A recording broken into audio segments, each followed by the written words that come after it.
Hello viewers, in my previous lecture I had explained to you about the structure of kidney. I'll just recall along with you. This is the bean shaped structure of the kidney. Kidney is the important organ, vital organ of your body because it helps in the filtration of the blood.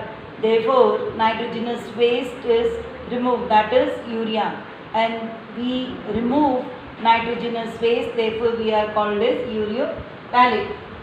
Now today I would like to tell you about the structure of nephron. Here you can see in the structure of kidney the renal artery, renal vein, renal artery coming from the dorsal aorta, opening into the kidney, bringing the oxygenated blood along with the urea. Now the blood will be filtered here in the kidney. The structural and functional unit of kidney is nephron. This is the structure of nephron. And here you can see the nephrons placed in the cortex, that is the outer layer. So cortex layer, there are two types of nephron. The cortical nephrons are present in the cortex and they extend their nephron into the upper, just first part of the medullary region. And round about 85% of cortical nephrons are there. Now another type of the nephron, they are the juxtamedullary nephron. Juxtamedullary nephron, they begin from the medullary part and their nephron or the loop of annulus extend deep into the medullary part of the kidney. Here this I have already mentioned to you, this is xylem which is the opening in the concavity of the kidney, and this kidney is protected by a renal capsule, and this capsule is made up of very tough layer, fibrous layer made up of connective tissue, and it protects the kidney from the injuries, internal injuries and all that. And here you see that the renal artery will be bringing the oxygenated blood and the urea which will be removed, and renal vein, this renal vein will be leaving. So the hilum is the opening in the concavity of the kidney from where the renal artery and the nerves enter the kidney, and the renal vein as well as the ureter leaves the kidney. This is the ureter. This is the ureter. So renal vein and ureters leave the kidney, whereas renal artery and nerves enter into the kidney.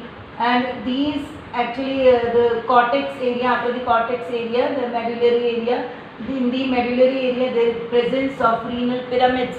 Conical shaped structures are there. There are around about 4 to 14 conical structures.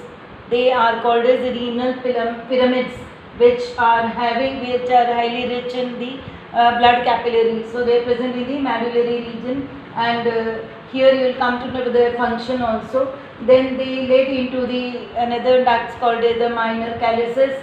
These are the minor calyces which join to form the major calyces, and this cavity, it is the pelvis, renal pelvis.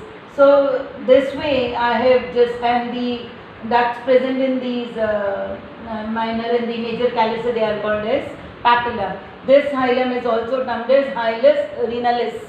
And then we'll move on to the nephron. This nephron is a highly coiled tubular structure. One end of the tubular structure contains a cup-shaped structure called as Bowman's capsule. This renal artery then further becomes very finer and forms the arteriole. These arteriole forms the network of capillaries inside the Bowman's capsule. The efferent arteriole brings the blood to the Bowman's capsule, and here it will be filtered. This efferent arteriole forms a tuft of capillaries or a network of capillaries from where the blood is filtered, and this Bowman's capsule, it is having two layers. The one is the visceral layer and another is the parietal layer. So the inner layer is the visceral layer and the outer layer is the parietal layer. And this tuft of capillaries then leaves out of the Bowman's capsule. It is termed as efferent arteriole. This efferent arteriole, it forms capillaries surrounding the nephron. They surround the nephron like this. So this they form a network of capillaries called as peritubularis capillary network. These are the peritubularis capillaries network. and they form the parallel capillaries. They are termed as vasa recta. Vasa recta is present in the inner medullary area surrounding the loop of Henle's. So this way the nephron contains, I told you previously also, the Bowman's capsule having tuft of capillaries called as glomerulus, then the coiled structure called as PTC, that PCT, that is proximal convoluted tubule. PCT means proximal convoluted tubule. Then it extends into the U-tube like called as Henle's loop.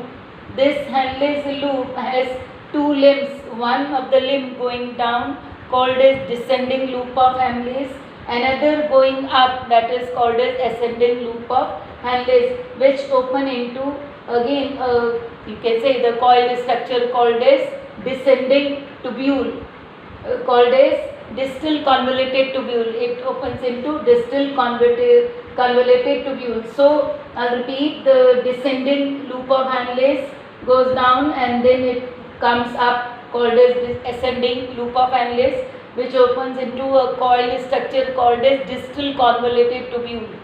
It is called as distal convoluted tubule known as DCT, which opens into a collecting tubule and then into the larger duct called as collecting duct. Now what are their functions? The process of filtration takes place here in the glomerulus. So the efferent arteriole brings the blood for filtration. The process of ultrafiltration means the fine filtration occurs in the glomerulus. Then the filtrate goes to the PCT. Filtrate goes to the PCT. This PCT is termed as proximal convoluted tubule. It is very important part of the nephron because maximum reabsorption occurs in the proximal convoluted tubule. It is made up of cuboidal epithelial tissue. I have written over here that it is made up of cuboidal epithelial tissue and which are having brush border microvilli. Therefore, the process of reabsorption is maximum in PCT. So, maximum reabsorption occurs in the PCT, that is the proximal convoluted tubule, and it is rich in mitochondria. Therefore, maximum reabsorption of the salts take place by the active transport, as well as the glucose and the other nutrients are maximally reabsorbed by the PCT. Then the loop of Henle's I told you, which is the going down one is the descending limb of loop of Henle's, which is permeable. This is a thin segment of the loop of Henle's which is permeable to water and impermeable to salt.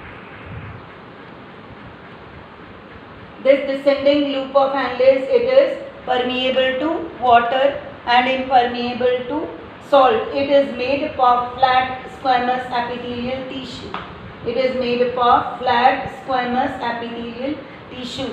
Here, slowly, like earlier I told you, PCT is rich in cuboidal epithelial tissue, presence of microvilli, and these decrease now. So there are no microvilli here in the loop of Henle's, which is going down, that is descending loop of Henle's, and low and very sparse mitochondria.